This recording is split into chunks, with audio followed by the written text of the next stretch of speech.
Hello viewer, welcome to today's episode of Health Talk Show. My name is Lucy Wanzakariuki, and today we are going to discuss about joints and movements. In the house with us are special guests who are going to help us understand more about joints and movements. I know in a day-to-day activity, we are usually on a movement and we are using something to move. We need energy and we need the joints. But today, we are here to get enlightened. To our guests, welcome to the show, and I kindly invite you to introduce yourselves from my extreme right. Thank you. Hi viewers, my name is Dr. John Murebi. I'm a consultant physiotherapist working at Tibabu Consultancy. I would want to say I'm happy to get this privilege to talk to our viewers on the issue of joints and movement. And I tell our viewers that we are moving because joints are moving. Yes. Thank you so much, Dr.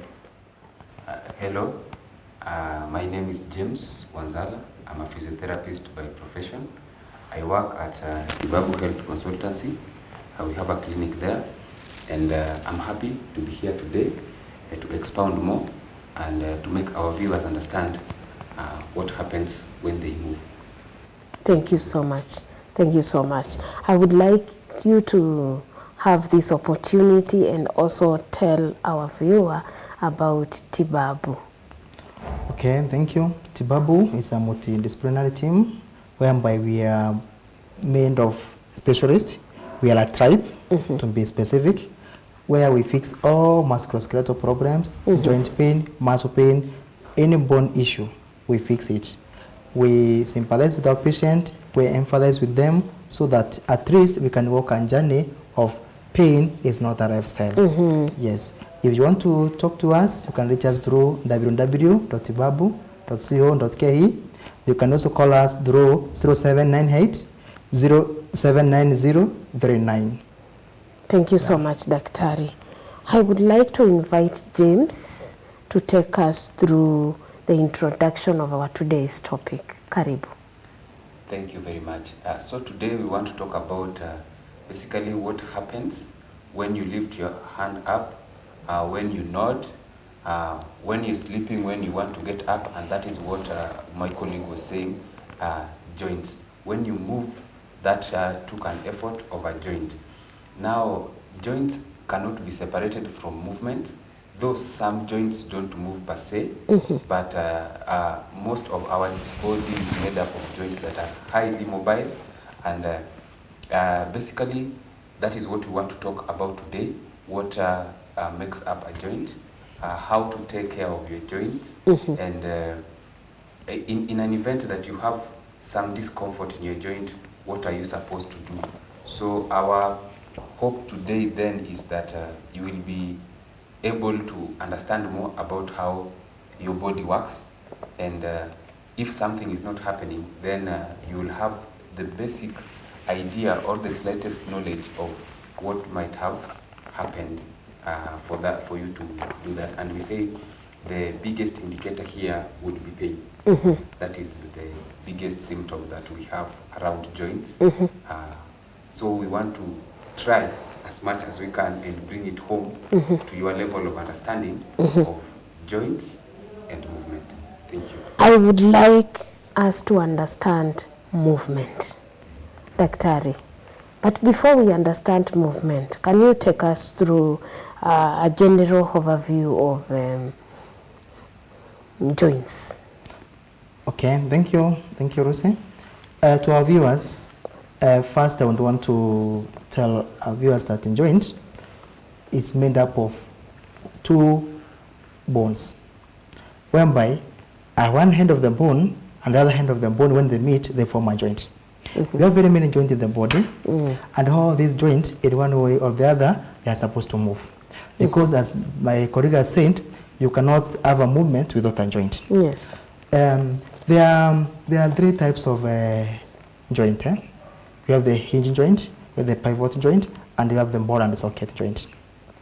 Hinge joint, is the one which gives us one movement. One movement in this way, like an example of a knee joint and a elbow joint, it will just give us the one movement. That is one pre. Either it is doing a flexion or an extension of that joint. That's an hinge joint. A pivot joint is the one which can move sideways. For example, if I try to do a sideways of my head, this way or that way, that's an hinge joint. A ball and the socket joint is an example of a joint of the hip joint and the shoulder joint. Those are the three types of the joint. And as we have said, joints are made up of two ends of the bone. Yes. Either the distal part or the proximal part. That is the beginning of the bone or the end of the bone. Secondary, there's no any movement which can take place at a joint if the muscles are not there, because muscles are dynamic, bones are static. So a muscle will initiate a movement so that a joint can move. And the muscles are grouped into three. We have the skeletal muscles, we have the smooth muscles, and the cardiac muscles. The skeletal muscles are the muscles outside, the one that people call nyama and the meats that people eat, the goat and cows. The smooth muscles are the muscles which are inside or in the vessel around like the intestines, around the intestines and the stomach area. The cardiac muscles are the muscles which help the heart to pump the blood and all of you. So for this case here now, where we're going to want to know about the joint, let us go more on the skeletal muscles. The skeletal muscles are divided into two. We have the global mobilizers and the static stabilizers. An example of a global mobilizer muscle, it is the muscle which, when you try to bend down, 1, 2, 3, that is a global mobilizer muscle. A characteristics of a global mobilizer is it is able to fatigue easily because it is a big muscle with a big fiber, muscle fiber. And for information to say, and our viewers, muscle fibers don't move straight. They try to make some connection. They try to make some connection. Yes. The second example of a skeletal muscle is a static stabilizer. An example of a static stabilizer now, it is the small muscles which are trying to attach a bone to a bone, so that now we can get the movement. A characteristics of a static stabilizer is that it does not fatigue easily. It is the one which will help an accountant to sit for long in a computer without getting what? Fatigue. It is the one which will help the teacher to stand for long teaching a class for more than 2 to 3 hours. So if a static stabilizer is an issue, it will hinder the movement of that joint to move well. If a static stabilizer is not functioning, it will give stiffness to a joint. A global mobilizer, if it has a problem, instead of it trying to complain, it will engage and it will form a muscle spasm. An example of a global mobilizer is the muscles around the back, which tries to stabilize you when you are walking, when you are sitting. So when this muscle get issues on that joint around the area, it will give now the back pain. Yes. Yes. Okay, thank you so much, Daktari. At least now we have an overview of muscles and joints. Now, what is the relationship between muscles, joints, bones, and movement? Let me come to James. Thank you very much, and that is now, I want to reiterate on what he's said, and probably just chew it, so you can swallow. Joints are, for a joint to move, you need a muscle. So the relation here is that a muscle, I don't know, let me use my elbow for instance. These are muscles. They be called biceps. Everyone knows biceps, right? And these are triceps, right? So this is a muscle that helps me move my elbow joint. Okay, are we understanding? Now that is the relation. The joint is made up of it's an ending of 2 bones. Now for that joint to move, you need the muscle. The muscle is the power that moves the bone. Yes. So for me to have a movement here of my forearm, I will do this. My bicep muscle has moved my elbow joint.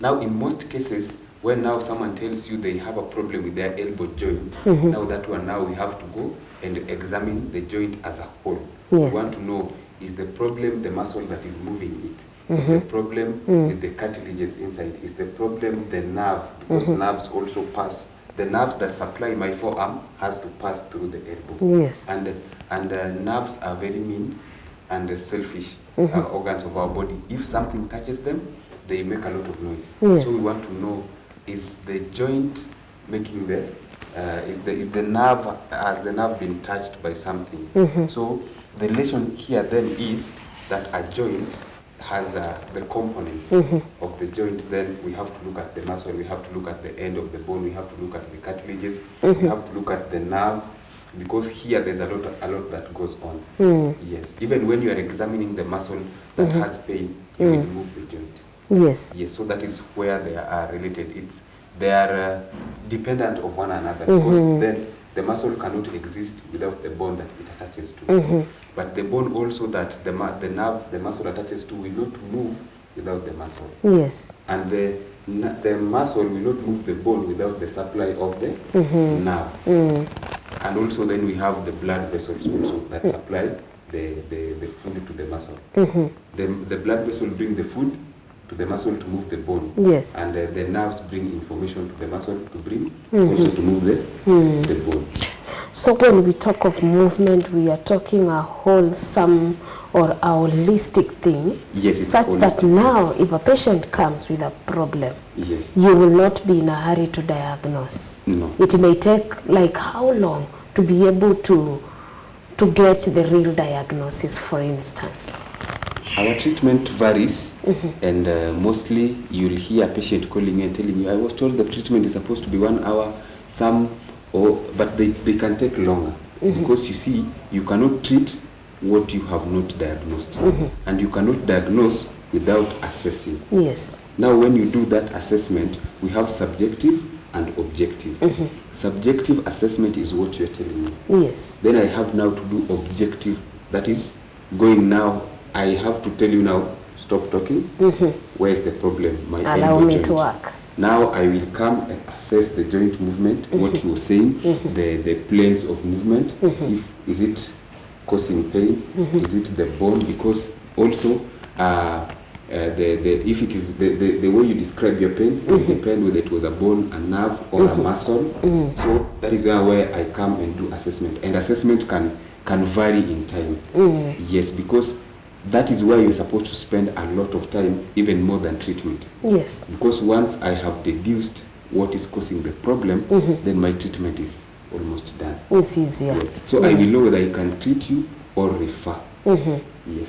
But that can only happen after assessment. Yes. Yes. During this assessment, what are some of the things you will do as the physiotherapy on the ground?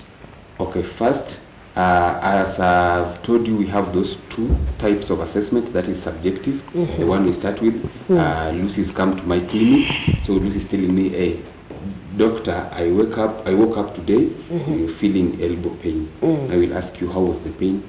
How did it start? And I want to know what are the easing factors.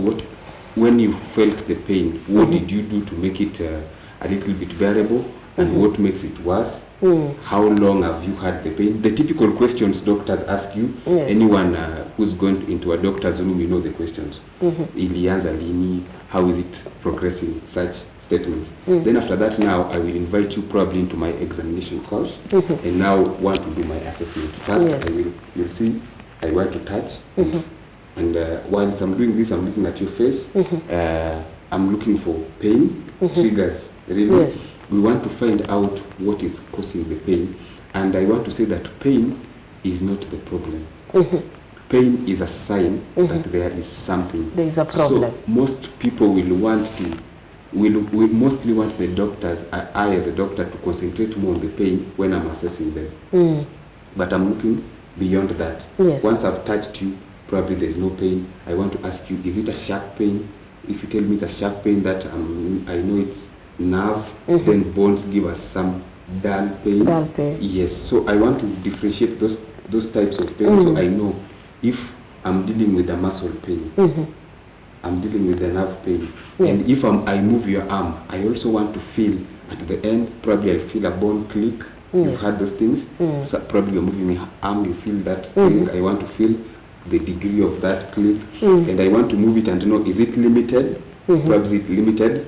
And so those are some of the things that I want to look at when I am assessing you. You might Yes. not know the details of really what I'm doing, but majorly or on a surface level, that is what mostly physiotherapists look at when they're doing now what we call objective assessment. And then this objective assessment also is divided into systems, the body systems. We have muscular system. Just because we're saying it's a joint, it's made up of systems. So we have the muscular system, right? We have the nervous system of the joint. We have the skeletal system. Yes. Those three systems make, and we also have the cardiovascular system. That is the blood vessel. Yes. Thank you so much for that explanation. At least our viewers can be able to understand that every question that is usually asked in a health facility has a reason. And every touch, every manipulation of the body is usually targeted to the diagnosis of the case. Daktari, apart from that health assessment, apart from those questions, what other diagnostic procedures do you do to be able to assess joints and movements? That's a very good question. To start with, we come and try to see something called functional mobility. A functional mobility, it is what you as a patient, you are not able to do or you have to do. For example, if there's something called patient identifying problems, the patient will come in and tell you that I'm not able to flex or extend my hip joint. Okay? So we will come in here now with a special test. There are special tests which will come and try to diagnose and say it is a sit-up muscle which is not helping this patient to flex or extend the knee. Remember one thing, to work on what the doctor said here, is that when a prime mover or a muscle, let's say for example the biceps or the triceps that he was trying to mention here, one is agonist and antagonist of the other one. When this muscle does this one shorten, the biceps shorten, the triceps lengthen. When we do extension, the biceps lengthen, the triceps shorten. So the special test here comes in now to see whether if we want to do an induction of any joint which is trying to put this patient to pain, we want to know which structures are these. So we have the special test that we do at our clinic to ascertain truly this is it. There is also palpation. We can try to hone that joint or that the structure around there. Is it soreness? Is it edema?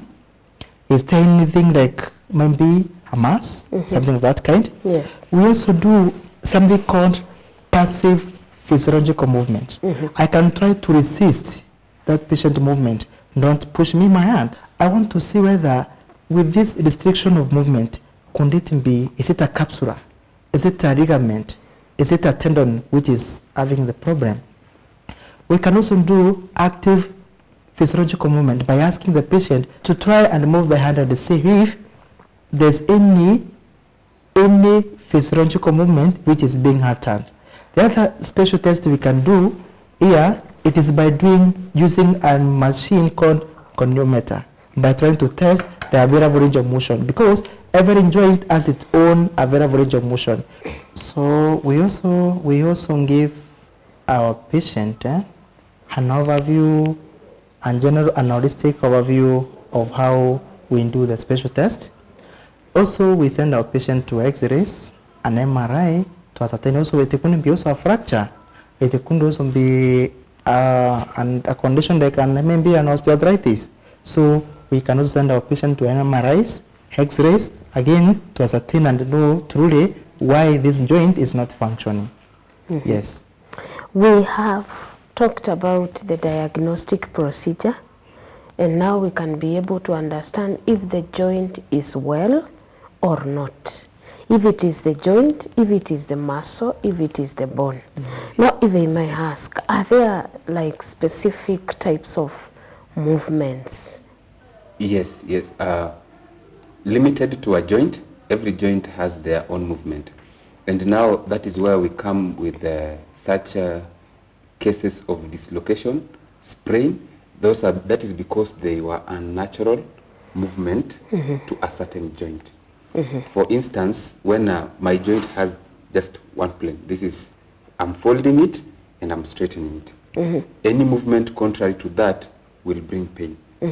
My hip joint has a larger degree of movement. That is, I can extend it, I can lift my leg sideways. If you've seen those people who do different sports like, I'd say, karate, such kind of sporting activities, their joints, if you see the way they do them, like you'd be told there's a certain type of a kick that involves a certain joint. Like my knee is supposed to extend and fold. My hip can both extend, fold, and also go sideways and go inward. Those are the types of movements that are different with every joint. And there's also some movements that you cannot initiate, but someone else can initiate them for you. Those are majorly the gliding movements. They're joints that can glide against each other, bones that can glide. Those are movements that a person cannot do, what he was saying, passive physiological movements. Those ones you can go, we can use them as a form of treatment. Probably you're having a pain, especially in complex joints like your wrist joint. It's highly complex because there are these movements. You have different. Then there's the movements with the two bones. Here we have two bones.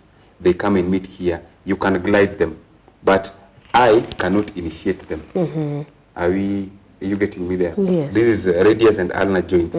Those two bones you cannot move them.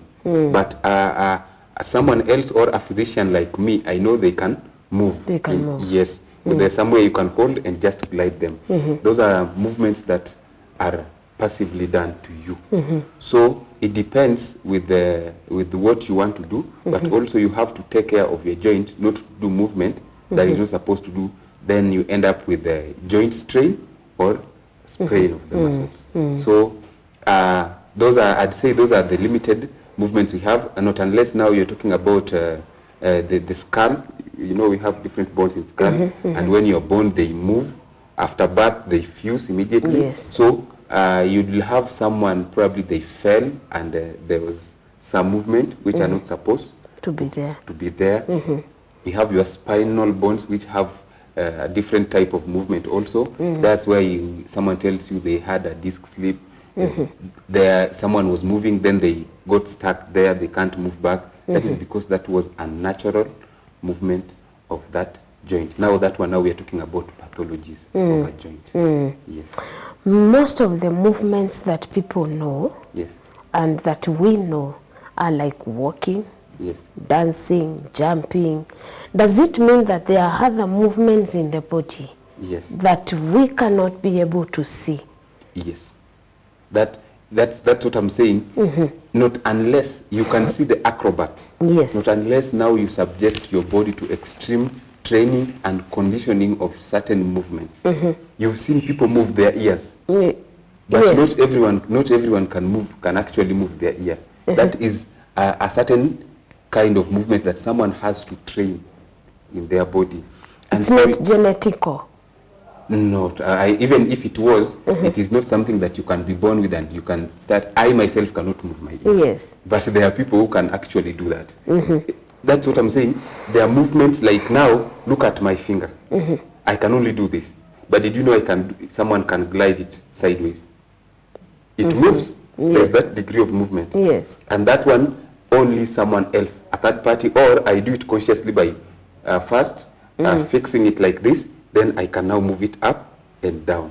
You see, these are movements that there is no muscle assigned to do that movement. Yes. That's in short what I'm saying, because we said joints are moved by muscles. So not unless there's a muscle that is assigned to do that movement, that joint can't do that movement. Yes. So that would mean that someone else has to come and do it. Now we come and do them. These are called glides. You can fix and just glide your fingers like this. You glide these joints like this. Yes. You see, my finger is moving like this, but I can't move it without that movement. Your wrist eventually, let me use my partner as an example. Bring the other arm. I can move it like this. You see, it is moving. I'm moving 2 bones here. But can you do it? No. He can't. Another one, they are called long bone principal grinds, short bone, and hinge joint bone grinds. Yes. Yeah. So Well, those are you can't do them by yourself. Yes. And not everybody can do it. Not that not everybody can do it. You can't do it. You can't do Yeah. it. There is no muscle that is assigned to do. What do I that. mean, the way you've just done, not everybody can do it. You have to know where to touch, Yes. and there are also limits. Oh my goodness. You can't yes. come with the wrist pain and the first thing I want to do is immobilize that joint. Maybe you are having pain because of an impinged nerve. Yes. And the more I do it, I'm irritating that nerve and I'm causing so much. That is So why much pain. you see, when someone is suspected to have a cervical injury, when they fall, the EMTs first come with a cervical collar. Yes. And they want to tell you, do not move that Neck. neck. You see, In fact, there is a board. yes, there's Also, a board. whereby we see those people tied like they are not alive. Yes, that is because you're protecting the spinal, spinal column. So column, you are not supposed to move them, not unless you know what you are doing. Yes. That person might come to my clinic with a collar. I will remove the collar and manage it. But not anyone else can remove the collar and that person survives. So you have to know what you are doing. That is why you have to do our anatomy and physiology and understand first what is involved in the joint, Yes. what happens, what movement is limited, and above all, what are the risks involved with some methods of treatment. So Yes. every injury has its own methods of treatment. Yes. Wow. Thank you so much. Daktari, I know you meet these patients. Yes. And sometimes, like for the layman's person, it may not be easy to understand what is really going on in that joint. What happens now that the client has come to you before you even give treatment or refer? First, we do assessment. Yes, we do the assessment so that we can ascertain what is the cause of the problem. We don't just go and treat the symptoms. We don't chase symptoms. We do the assessment. Yes. In our clinic, there are very many ways so that we do. We have even some of the latest techniques that we use, like Andrew technique, whereby we can take a picture of when you are walking, and then we analyze your movement. Okay, we analyze it there as we try to coach you as you walk slowly, slow motion. Then we try to analyze you using our gadgets. We can do that because having done movement science, we know each joint has a play, and we say a play of a joint, it is the ability of that joint to move how it's supposed to move. For example, when this joint, the wrist joint, does this and this, that is one play. So it has moved one play. When it goes this way and this way is the second play. So when I tell you to move, if you have a component of, let's say, for example, an ankle joint, I know when you step down, the first thing that you do, you start with your calcaneum bone, which is the heel joint. When you step on your heel, you move, that is initial contact on the ground, press swing, mid stance, then toes off.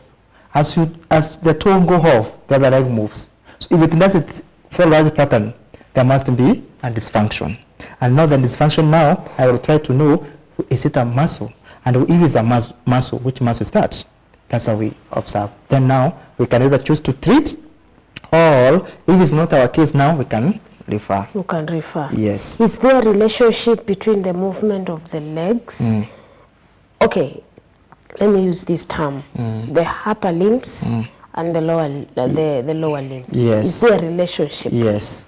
What relationship? Very big relationship. This is how people move. When you go down as you make a step, there's this new organ which is called fascia. Fascia looks more of a cobweb. Fascia of the right leg when it goes up on the back around this area, that is not the thoracoramba part, it goes opposite side. For the left leg, we don't go the other side. So the connectivity of how they move, because remember, the brain does not recognize a muscle. The brain recognizes a movement of how you move. So as the leg get the command from the brain, let's make a step. You make the step, then all the part, because of that connectivity of the fascia, you move, the lower extremity, the upper extremity moves. So when the right leg is forward, the left hand is forward.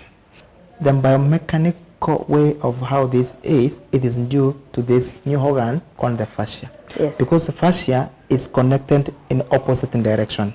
And you have said, when the leg get a command from the one go, let us move. As the first foot gets toes off, the other leg should start moving. So in case of any incoordination here, either it could be as a result of either an upper motor neuron lesion, which has an issue, or it could be either a certain pathology. Either maybe it could be a muscle issue, it could be a bone issue. Yes. Because we've seen people moving the right leg, Yes, and the right arm. Yes. They look like robots, Yes, moving on the road. yes. And I thought maybe it's a walking style.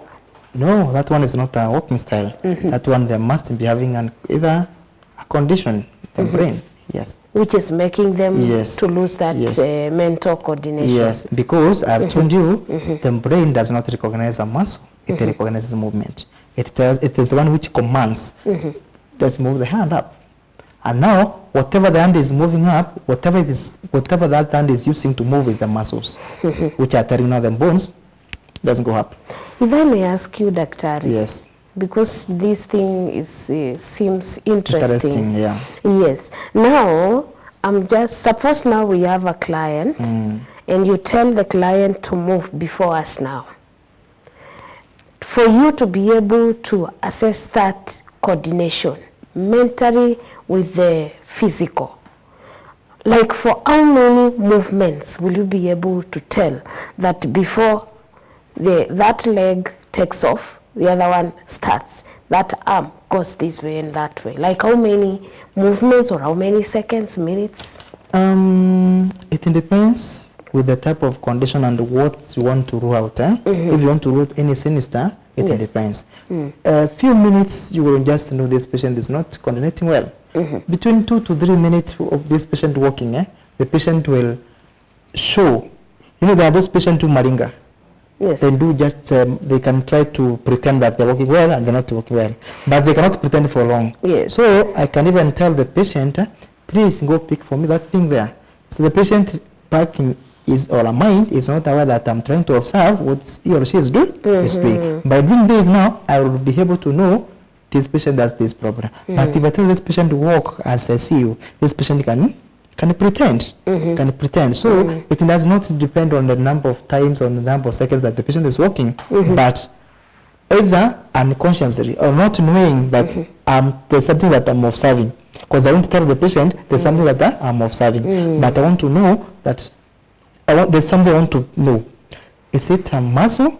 Is it a brain issue? Is it an incoordination, or what is it happening? So by just telling the patient to do a certain thing. So that's why we are saying again, all the questions that we ask patient are very relevant. Yes. Yes. Okay.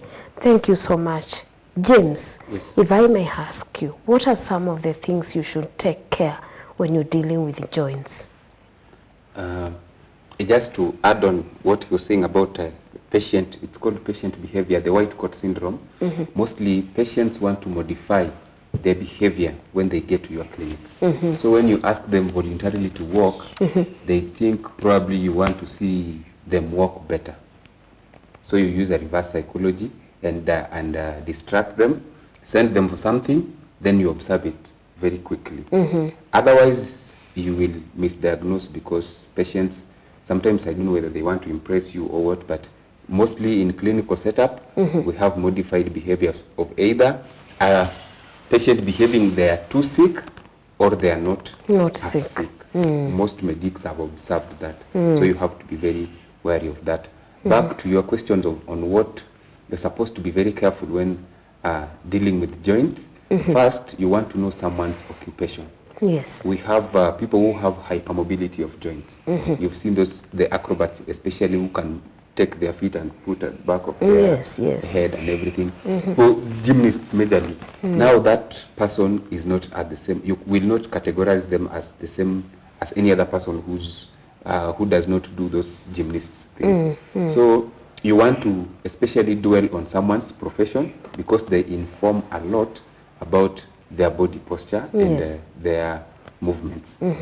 So once you have put that into consideration, then it will be easy, and also the questions that you ask the patient. And this is where we ask that someone becomes very honest, because if they are not, then they are going to mislead your diagnosis. Yes. Because there are things that not unless they tell you. When you start your, say, your objective assessment, now this involves you moving that joint, involves you touching the patient. Yes. And probably there are things they had not told you. Probably they have an implant.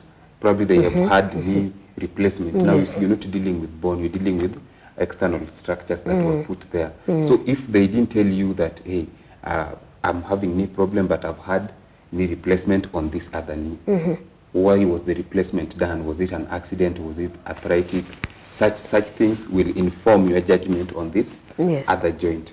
So you want to look at those indications and know that before I do this, these are the risk factors. And you have to know whether you are going to touch that joint or you are going to refer that joint, that client. That client. Yes. Those two things must be very clear before you begin your treatment. Because now with treatment, now that is where a lot of things can go wrong. Yes. Because I will subject you to exercise, which we use, and probably you cannot take it. You lied to me during assessment, you see. So after the assessment, you have to be very clear that now I am a physiotherapist. This is the much I can do. You came to my clinic with the expectations, but now where your joint is, first I need an X-ray. Yes. I need 1, 2, 3. They come with X-ray, then you look at the X-ray and say, thank you, but now I need to refer you to an orthopedic surgeon. I need to refer you to some other clinician out there. This I cannot manage, or I can manage. You see. Okay. First, even no matter what case, first people will prefer conservative method of management before they go to the invasive side. Yes. So probably you can manage for a few sessions, and if even during our treatment we ask, how are you feeling now? Is there any change? And I want to see during when I was assessing those movements, has there been any change? If not, then now you refer. It's a multidisciplinary thing in medicine. Sure. You can't cling onto a patient that now I am ni wangu. You are going to get well. No. You are going to miss it all the way. Yes. And these people, the patient most likely will find out at some point that this treatment is not working.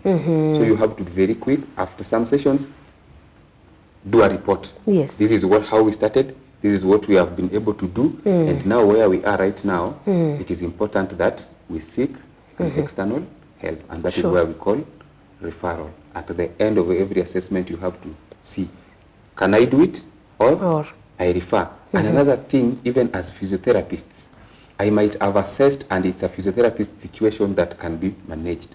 I have colleagues. If you come to our clinic, majorly we sit down and discuss patient conditions. We want to bring heads together. We don't know everything. So I want to come, hey, Dr. John, this patient presented with ABC. This is the assessment we have done. This is their diagnosis. I have done 2 treatment sessions and I'm not seeing any change. Things are not working. Yes, anything I might be missing, we bring in another person, we call friends. That is how you work together for the benefit of the client. I like that collaboration because it is all for the benefit of the client. Dr. John, yes. In the beginning of the show, we said that the most important thing that bothers people in joints is pain. Yeah. Kindly comment on pain and over-counter drugs briefly. Okay, pain is not a lifestyle. Yes. That's one thing I want to tell our viewers. But again, pain is not directly proportional to the area of the damage. The only thing that pain is a communication between you and the area where the problem is. Yes. For information, Rusi, and to our viewers, pain is a communication to the brain. That's Yes. white blood cells go there, please. Something is not happening. So I would advise our viewers this today. If they experience pain on any joint, they are not supposed to rush to the chemistry to buy Panadol, to buy paracetamol, or to buy any type of painkiller if they have not been prescribed by their doctors. By their doctors. The best way to treat a pain, it is through a doctor assessment, through a special test, and to get the correct diagnosis. Yes. Because poor diagnosis, it is a silent killer which is killing people nowadays. Yes. Today you are sitting at home with a knee joint pain. Today you are sitting at home with an ankle pain. Yes. And then the best way that you are doing is to treat yourself. You are not a medic. You don't have a relative who is a medic, but you want to rush and know, oh, there's a mother friend of mine who took a certain drug, let me go and buy it also and do what? I take it. Please, my advice or to sharing yes, drugs. sharing drugs. Yes. My advice to our viewers is this. Please come to our clinic. Go to the nearby clinic. Yes. Go and get diagnosed. No, the pain is as a result of this. Then this is the right drug Yes. to take. Wow. Yes. Thank you so much for that insight. James, Yes. kindly, we are about to end the show, and I would like you to tell us the do's and don'ts when we are dealing with joints. The reason being, we have talked more on those who came to the facility, but even here, even us, Yes. our family members are not ill, but there's something they can do as a preventive therapy. Okay, so Yes. First I will advise us to work on our posture.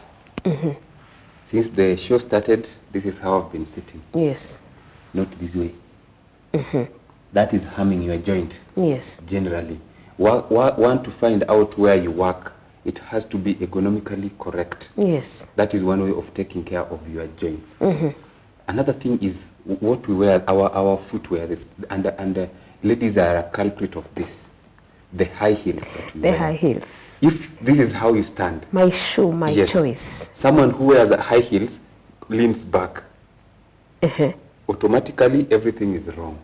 They'll start complaining of lower back pain, and we've treated lower back pain can be caused by more than 101 things. Yes. So you are treating a lower back pain, they will tell you, I don't know how it started, but even when they walk to a clinic, you see the shoe they are wearing, that is automatically a problem. Yes. So some of these things is just advice. Stop wearing that shoe. And a week later, daktari ile uchungu ilienda. You see, that is one way of taking care of it. Another one is our where we sleep, the mattresses that we use. Some mattresses are so hard that they don't support. When you sleep, your lumbar falls out because it is too stiff. It cannot support your body is supposed to be supported naturally the way it is when you're lying on your side. Those are majorly, say those Pillows. are the pillows that we use. Please walk to your any medic.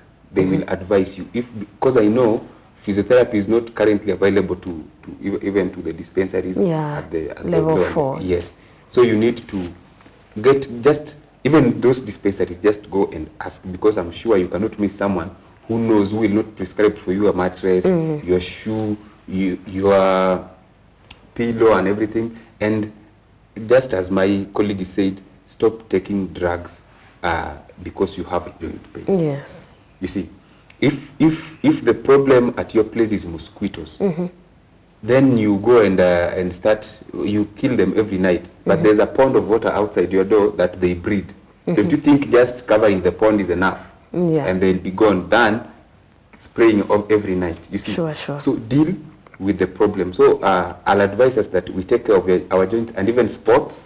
How for the sports people, please, the body mechanics of how you play a certain game, because some people just rush into a certain sport because they love it. And especially now, like you'd see footballers, someone just going into the pitch without warming up. You're not taking care of your joint. You need to stretch.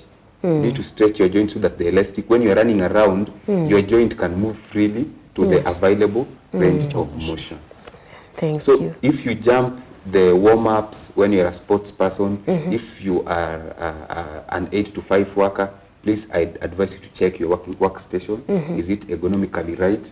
Your desk, if you are a nurse, and nurses are our, oh, we love you people because of back pain customers. And I will tell you this is because of their lifting and bending mechanics. I have been in a hospital setup, and you see I know the work can be overwhelming, so sometimes they ignore that. They just want to bend, they just want to lift even heavy patients and all. So please, your work environment has to be safe. There's a way you're supposed to hold your body. There's a way you're supposed to walk.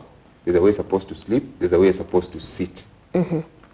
Those three things, sitting, walking, and lying down, there's a procedure on how you can do them. And I'm sure these materials are out there.